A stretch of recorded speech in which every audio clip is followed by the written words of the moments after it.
ಚಿಕ್ಕಮಗಳೂರಲ್ಲಿ ತಂದೆ ಮಗನ ಮೇಲೆ ಭೀಕರ ಅಟ್ಯಾಕ್ ಅನ್ನ ಮಾಡಲಾಗಿದೆ. ಕ್ಷುಲ್ಲಕ ಕಾರಣಕ್ಕೆ ಮನೆಗೆ ನುಗ್ಗಿ ತಂದೆ ಮಗನಿಗೆ ಹಲ್ಲೆಯನ್ನ ಮಾಡಲಾಗಿದೆ. ಬೈಕ್ನಲ್ಲಿ ಬಂದಂತಹ ದುಷ್ಕರ್ಮಿಗಳಿಂದ ಏಕಾಏಕಿ ರಾಡ್ನಿಂದ ಹಲ್ಲೆಯನ್ನ ನಡೆಸಲಾಗಿದೆ. ಕೆಳಕ್ಕೆ ಕೆಡವಿ ಕಾಲಿನಿಂದ ಒದ್ದು ಈ ರೀತಿಯಾಗಿ ಹಲ್ಲೆಯನ್ನ ನಡೆಸಲಾಗಿದೆ. ಚಿಕ್ಕಮಗಳೂರಿನ ಕಡೂರು ತಾಲೂಕಿನ ಬಳ್ಳೇಕೆರೆ ಗ್ರಾಮದಲ್ಲಿ ನಡೆದಿರುವಂತಹ ಘಟನೆ ಇದು. ಬೆಚ್ಚಿ ಬೀಳಿಸುವಂತಹ ಹಲ್ಲೆಯ ದೃಶ್ಯ ಸಿಸಿ ಕ್ಯಾಮೆರಾದಲ್ಲಿ ಸೆರೆಯಾಗಿದೆ. ವಿಜಯ್ ಕುಮಾರ್ ಪುತ್ರ ಅಭಿಷೇಕ್ ಮೇಲೆ ಹಲ್ಲೆಯನ್ನ ನಡೆಸಿದ್ದಾರೆ. ಸುನೀಲ್ ರಂಗ ಎಂಬ ದುಷ್ಕರ್ಮಿಗಳು ಈ ಕೃತ್ಯವನ್ನ ಎಸಗಿದ್ದಾರೆ. ಡಿಸೆಂಬರ್ 17ರ ರಾತ್ರಿ ನಡೆದಿರುವಂತಹ ಘಟನೆ ತಡವಾಗಿ ಬೆಳಕಿಗೆ ಬರ್ತಾ ಇದೆ. ಕಡೂರು ಠಾಣೆಗೆ ದೂರನ್ನ ನೀಡಿದ್ರು ಕ್ರಮವನ್ನ ತೆಗೆದುಕೊಳ್ತಾ ಇಲ್ಲ ಖಾಕಿ. ಎಸ್ಪಿಗೆ ದೂರನ್ನ ನೀಡಿದಂತಹ ಹಲ್ಲೆಗೆ ಒಳಗಾದವರು ಕಡೂರು ಪೊಲೀಸ್ ಠಾಣೆ ಸಿಬ್ಬಂದಿ ವಿರುದ್ಧ ಆಕ್ರೋಶವನ್ನ ವ್ಯಕ್ತಪಡಿಸ್ತಾ ಇದ್ದಾರೆ. ದೂರ್ ಕೊಟ್ರು ದೂರ್ ತೆಗೆದುಕೊಳ್ಳೋದಕ್ಕೆ ಏನ್ ದಾಡಿ ಈ ಪೊಲೀಸ್ ಅಧಿಕಾರಿಗಳಿಗೆ ಅಂತ ಹೇಳಿ ಹಲ್ಲೆಗೊಳಗಾಗಿದ್ದಾರೆ. ಗಾಯಗಳಾದ್ರೂ ಕೂಡ ಕ್ರಮ ತೆಗೆದುಕೊಂಡಿಲ್ಲ. ಸಿಸಿಟಿವಿ ಫುಟೇಜ್ ಇದೆ.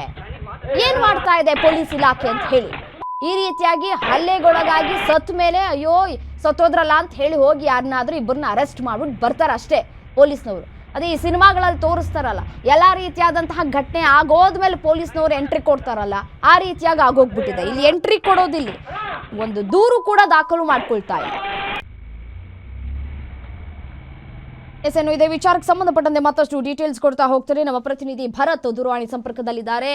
ಭರತ್, ಯಾವ ವಿಚಾರಕ್ಕೆ ಸಂಬಂಧಪಟ್ಟಂತೆ ಈ ರೀತಿಯಾಗಿ ಹಲ್ಲೆಯನ್ನ ಮಾಡಲಾಗಿದೆ ತಂದೆ ಮಗನ ಮೇಲೆ, ಮತ್ತೆ ಪೊಲೀಸ್ ಇಲಾಖೆಯ ಅಧಿಕಾರಿಗಳು ಏನ್ ಮಾಡ್ತಾ ಇದ್ದಾರೆ, ಯಾಕೆ ದೂರು ತೆಗೆದುಕೊಳ್ತಾ ಇಲ್ಲ?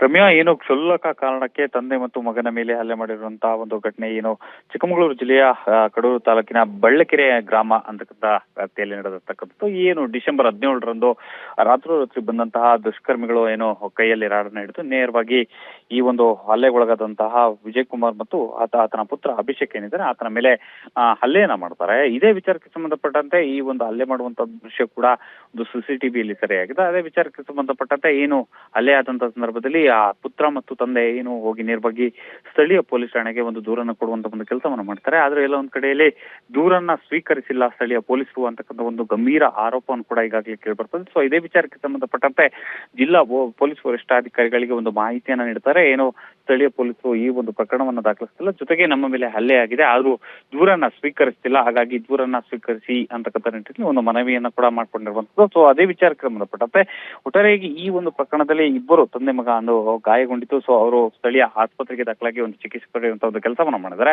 ಅದಾದ ನಂತರದಲ್ಲಿ ಇದೀಗ ಪೊಲೀಸರು ಅಂದ್ರೆ ಪೊಲೀಸ್ ವರಿಷ್ಠಾಧಿಕಾರಿಗೆ ದೂರು ಬಂದಂತಹ ಹಿನ್ನೆಲೆಯಲ್ಲಿ ಸ್ಥಳೀಯ ಪೊಲೀಸರಿಗೂ ಕೂಡ ಆ ಒಂದು ಮಾಹಿತಿಯನ್ನ ಕೇಳಿರುವಂತದ್ದು. ಯಾವ ಕಾರಣಕ್ಕಾಗಿ ಹಲ್ಲೆ ಆಗಿದೆ ಮತ್ತು ಯಾರು ಮಾಡಿದ್ದಾರೆ, ಏನು ವಿಚಾರವಾಗಿದೆ ಈ ಒಂದು ಘಟನೆಯಿಂದ, ಯಾಕಾಗಿ ದೂರು ಸ್ವೀಕರಿಸಿಲ್ಲ ಅಂತಕ್ಕಂಥ ನಿಟ್ಟಿನಲ್ಲಿ ಇದೀಗ ಹಿರಿಯ ಅಧಿಕಾರಿಗಳು ಕೂಡ ಒಂದು ಮಾಹಿತಿಯನ್ನ ಕೇಳಿರುವಂತದ್ದು.